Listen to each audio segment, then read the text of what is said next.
শিয়া সম্প্রদায়ের সংক্ষিপ্ত পরিচিতি এবং শিয়া সম্প্রদায়ের আকীদাগুলো, তারপরে কাদিয়ানীদের সংক্ষিপ্ত পরিচিতি এবং কাদিয়ানীদের মৌলিক যেই আকীদা, যে কনসেপ্ট, যেই ধারণাগুলো তাদের মৌলিক ধারণা, সেগুলো সম্পর্কে আমরা সংক্ষেপে একটু আলোচনা করেই আমার আলোচনা শেষ করব ইনশাআল্লাহ।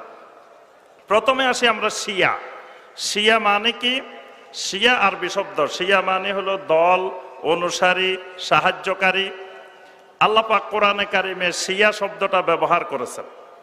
আল্লাহ সুবহানাহু ওয়া তাআলা বলছেন, ওয়া ইন্না মিন শিআতিহি লা ইব্রাহিম, অর্থাৎ নূহ আলাইহিস সালামের শিয়া হলো ইব্রাহিম আলাইহিস সালাম। এখান থেকে কোরআনে কারিমের এই আয়াত থেকে শিয়া সম্প্রদায় তারা নিজেদের নামকরণ করেছে শিয়া। তারা হলো শিয়াতু মুহাম্মদুর রাসূলুল্লাহ সাল্লাল্লাহু আলাইহি ওয়াসাল্লাম, অর্থাৎ আল্লাহর রাসূল সাল্লাল্লাহু আলাইহি ওয়াসাল্লামের শিয়া হলো আলী ইবনে আবি তালেব রাদিয়াল্লাহু তাআলা আনহু। যেমন নূহ আলাইহিস সালামের শিয়া, নূহ আলাইহিস সালামের অনুসারী, নূহ আলাইহিস সালামের দলের আওতাভুক্ত আল্লাহ পাক ইব্রাহিম আলাইহিস সালামকে বলছেন তারা রাসূল সাল্লাল্লাহু আলাইহি ওয়াসাল্লামের একান্ত অনুসারী, ওয়ালি হিসাবে আলী রাদিয়াল্লাহু তাআলা আনহুকে নির্ধারণ করেছে। এই জন্য তারা নিজেদের নাম রেখেছে যে তারা হলো শিয়া। আলী রাদিয়াল্লাহু তাআলা আনহুর ফজিলতের ব্যাপারে অনেকগুলো হাদিস আল্লাহ রাসূল সাল্লাল্লাহু আলাইহি ওয়াসাল্লাম বিভিন্ন সময় বর্ণনা করেছেন, এবং বিশেষ করে আহলে বায়েতের ফজিলতের ব্যাপারে কোরআনে কারিমের কিছু একটা আয়াতও নাজিল হয়েছে, এবং নবী সাল্লাল্লাহু আলাইহি ওয়াসাল্লাম অনেকগুলো হাদিস আহলে বায়েতের ফজিলত সংক্রান্ত বর্ণনা করেছেন।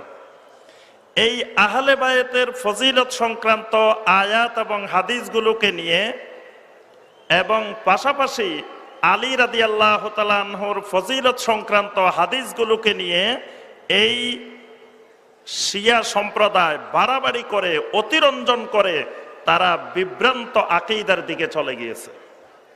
বিশেষ করে একটা হাদিস, যে হাদিসটি শিয়া সম্প্রদায়ের প্রত্যেক মসজিদে সব জায়গায় এই হাদিসটা লেখা থাকে, গাদির খুম। এই হাদিসটাকে তারা গাদির খুমের হাদিস হিসাবে খুব পরিচিতি লাভ করেছে এবং প্রচার করে থাকে। নবী সাল্লাল্লাহু আলাইহি ওয়াসাল্লাম বিদায় হজ থেকে আসার সময় গাদির খুম এলাকায় নবী সাল্লাল্লাহু আলাইহি ওয়াসাল্লাম একটা হাদিস বর্ণনা করেছিলেন। সেখানে নবী সাল্লাল্লাহু আলাইহি ওয়াসাল্লাম বলেছিলেন, আলা আইয়ুহান নাস ফা ইন্নামা আনা বাশার, হে দুনিয়ার সমস্ত মানুষ, আমি একজন বাশার। ইউশিকু আন ইয়াতিয়া রাসূলু রাব্বি, আমার আশঙ্কা হচ্ছে যে কোনো সময় আমার রবের দূত আমার কাছে চলে আসতে পারে, আমার মৃত্যু চলে আসতে পারে। বা উজিবা, আসার সাথে সাথে আমি সেই রবের ডাকে সাড়া দিব। ওয়া আনা তারিকুন ফিকুম সাকালাইন, তোমাদের কাছে আমি ভারী, অত্যন্ত ভারী দুটা জিনিস রেখে যাচ্ছি। আউয়ালুহুমা কিতাবুল্লাহ, এক নম্বরটা হলো আল্লাহর কিতাব। ফিহিল হুদা ওয়ান নূর, এই আল্লাহর কিতাবের ভিতরে আছে হেদায়েত এবং নূর। ফাখুযু বিকিতাবিল্লাহি ওয়াস্তামসিকু বিহি, তোমরা আল্লাহর এই কিতাবকে শক্ত করে ধরো, দৃঢ়ভাবে ধারণ করো, এটাকে মজবুত করে ধরে রাখবে। আর দ্বিতীয় আরেকটা জিনিস তোমাদের কাছে রেখে যাচ্ছি, ওয়া আহলু বাইতি, আমার আহলে বায়েত। নবী সাল্লাল্লাহু আলাইহি ওয়াসাল্লাম তিনবার বললেন, আলা উযাক্কিরুকুমুল্লাহ ফি আহলি বাইতি, আলা উযাক্কিরুকুমুল্লাহ ফি আহলি বাইতি, আলা উযাক্কিরুকুমুল্লাহ ফি আহলি বাইতি। আমি তোমাদেরকে আহলে বায়েতের ব্যাপারে স্মরণ করিয়ে দিচ্ছি, আমি তোমাদেরকে আহলে বায়েতের ব্যাপারে স্মরণ করিয়ে দিচ্ছি। অর্থাৎ আমার আহলে বায়েতকেও তোমরা মহব্বত করবে, তাদেরকে অনুসরণ করবে। এখানে নবী সাল্লাল্লাহু আলাইহি ওয়াসাল্লাম আহলে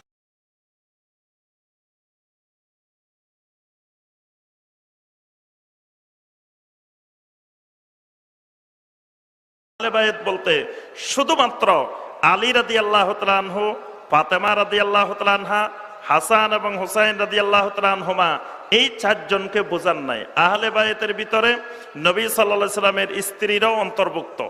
আহলে বায়েতের ভিতরে বনু মুত্তালিব এবং সেখানে আব্দুল্লাহ বিন আব্বাস এবং আব্বাস রাদিয়াল্লাহু তাআলা আনহুর অন্যান্য ছেলের বংশধর, তারাও এই আহলে বায়েতের ভিতরে অন্তর্ভুক্ত। অথচ শিয়া সম্প্রদায় এদের সবাইকে বাদ দিয়ে শুধুমাত্র এই চারজন, তার সাথে নবী সাল্লাল্লাহু আলাইহি ওয়াসাল্লামকে অন্তর্ভুক্ত করে পাক পাঞ্জাতন নাম দিয়ে, এবং আমাদের বাংলাদেশের ঘরে ঘরে দেখা যায় পাঁচ আঙ্গুলের একটা হাত দিয়ে ক্যালেন্ডার লাগানো থাকে, ছবি লাগানো থাকে, নাম হলো পাক পাঞ্জাতন। মানে পাঁচজনকে তারা এই আহলে বায়তের মধ্যে অন্তর্ভুক্ত করে নিয়েছে। নবী সাল্লাল্লাহু আলাইহি সাল্লাম, তার সাথে আলী রাদিয়াল্লাহু তাআলা আনহু, ফাতেমা রাদিয়াল্লাহু তাআলা আনহা, হাসান রাদিয়াল্লাহু তাআলা আনহু, হুসাইন রাদিয়াল্লাহু তাআলা আনহু, এই চারজন আর নবী সাল্লাল্লাহু আলাইহি ওয়াসাল্লাম এই পাঁচজনকে দিয়ে পাক পাঞ্জাতন বানিয়ে নিছে। এবং বাংলাদেশের অনেক লক্ষ লক্ষ মানুষ পাক পাঞ্জাতনের বিভিন্ন কারামতে, পাক পাঞ্জাতনের বিভিন্ন ক্ষমতায় বিশ্বাসী। অথচ এই পাক পাঞ্জাতন এটা শিয়াদের আবিষ্কার। অর্থাৎ আহলে বায়ত শুধুমাত্র এই পাঁচজনের মধ্যে সীমাবদ্ধ নয়। এই আহলে বায়তের ব্যাপারে তারা সীমা লঙ্ঘন করে আস্তে আস্তে পর্যায়ক্রমে তারা একটা রাজনৈতিক বিভ্রান্ত সম্প্রদায় হিসাবে পরিচিতি লাভ করেছে। আল্লাহ রাসূল সাল্লাল্লাহু আলাইহি সাল্লাম উম্মতকে বারবার সতর্ক করেছিলেন, ইন্না বানি ইসরাঈলা তাফাররাকাত আলা সিনতাইনি ওয়া সাবঈনা মিল্লাহ। বানি ইসরাইল পর্যায়ক্রমে ৭২টা দলে বিভক্ত হয়ে গিয়েছিল। ওয়া ইন্না উম্মতি তাফতারিকু আলা সালাসি ওয়া সাবঈনা মিল্লাহ। আমার উম্মত অচিরেই এরকম ৭৩টা দলে বিভক্ত হয়ে যাবে। কুল্লুহুম ফিন্নার ইল্লা উম্মাতা ওয়াহিদা। সবগুলো জাহান্নামে যাবে, শুধুমাত্র একটা ফেরকা নাজাত প্রাপ্ত। সাহাবায়ে কেরাম জিজ্ঞাসা করছিলেন, মান হিয়া ইয়া রাসূলুল্লাহ, সেই নাজাত প্রাপ্ত দলের লোক কারা? নবী সাল্লাল্লাহু আলাইহি সাল্লাম বললেন, মা আনা আলাইহি ওয়া আসহাবি।